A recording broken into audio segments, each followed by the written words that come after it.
Hello and welcome to AI Basics. It's your host back again with yet another interesting tutorial video. In this video, I'm going to teach you how you can delete the app data in Photoroom.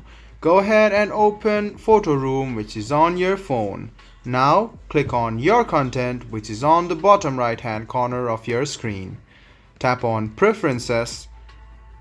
Let me show it to you again. Go to your content, go to Preferences, scroll down and you can see Delete App Data. Click on Delete App Data and you can see that the local app data has been deleted. So it's quite simple, guys. Let me show it to you again. Go to Photoroom, tap on your content and tap on Preferences.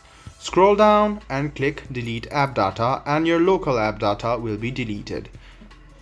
I hope this video about how you can delete your app data in Photoroom was helpful for you. If you still have any kind of confusion, please do mention us on the comment section down below. Like the video, subscribe to the channel and do hit the bell button for more. Hope to see you in the next video as well. Until then, goodbye, take care and make sure you enjoy.